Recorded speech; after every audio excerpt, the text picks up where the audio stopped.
qualified to be doing what I'm doing right now? Is a question that I know a lot of entrepreneurs ask themselves at some point in their business journey, especially service providers. So if this is something that you've been asking yourself, you have been having a hard time actually convincing yourself that you are where you're supposed to be and that you're qualified to be talking or teaching or actually offering the services that you're offering, then this video is for you, because I'm going to be sharing with you exactly how you can deal with feeling like you're a fraud, like you are not qualified to be doing what you're supposed to be doing. In other words, dealing with imposter syndrome. If this is something that you're currently experiencing right now, let me know in the comments. Now here's the thing, if you're currently dealing with imposter syndrome, there's usually something that causes it. There's something that is causing you to doubt your abilities, that's causing you to doubt the fact that you're qualified to be doing what you're doing. There has to be a reason behind it. Find that reason. Is it that you feel like you're not knowledgeable enough? I know this happens with people who are self-taught, someone like me. So if you're currently doing something where you had to teach yourself through online courses, YouTube and so on,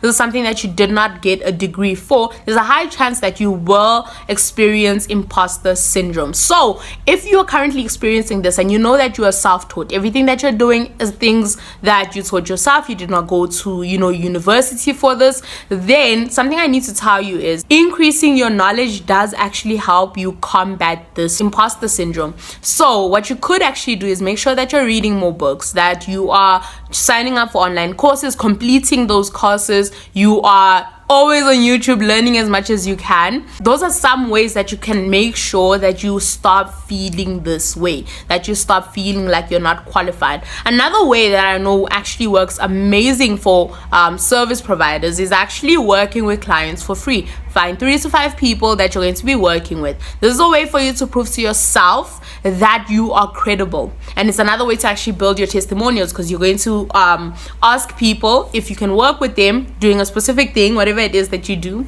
and in exchange they're going to give you testimonials, what they thought about working with you. That is the best way that you can make sure that you will not have to deal with imposter syndrome, because I can tell you now, if you try to ignore it, there's no way to ignore it. Okay, it's something that's always going to be there if not dealt with. So make sure that if you know that you need to work with people in order to feel credible, in order to make sure that you're able to give people the results that you are promising them, do so. Find 3 to 5 people that you're going to work with. By the time you've worked with those 3 people, with those 5 people, you will feel more confidence in yourself. You'll feel more confident in what you are talking about, in your offer as well. So do so if you know that you need to. Something else that I plan on doing, which I haven't seen a lot of people actually talking about, but I feel like it's going to be effective, I will give you guys an update, but I actually plan on actually getting a gratitude journal. I have an issue where I do not give myself credit for the things that I do. So in other words, I don't see everything that I do. I could do Lord knows what, but I still wouldn't see it. I would feel like it's not enough, and because of that, I think keeping a gratitude journal where I can write down all the things that I've done, all the things that I'm grateful for, all the things that I've achieved, it is a way for me to show myself that I am where I'm supposed to be, that I've worked hard to be where I am right now, and that I deserve to be here, and that I can actually help people with what I said I'd help them with. So I think having a gratitude journal is just the cherry on top. It is going to be very helpful for me. It's been having an effect on my confidence as well. There's so many opportunities that I was not willing to take because I felt like I was not ready to take the opportunity.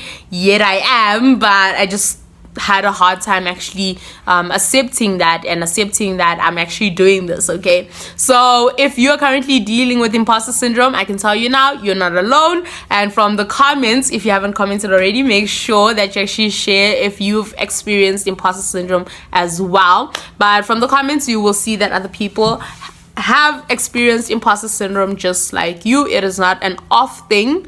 It's very hard to deal with, and once you deal with it, I can tell you now, you're going to have so much more confidence in yourself. Now, since you've watched this video on imposter syndrome, on dealing with imposter syndrome, I have a video that I want you to watch on how to deal with negativity from people, especially your friends and family, because I know their opinions actually do matter and you do care about them as much as you try not to, and getting that negativity from them is really, really hard to deal with, and it's really hard to get over as well. So I share how exactly you can actually deal with that in that video, so make sure to actually go and check it out. I will see you there.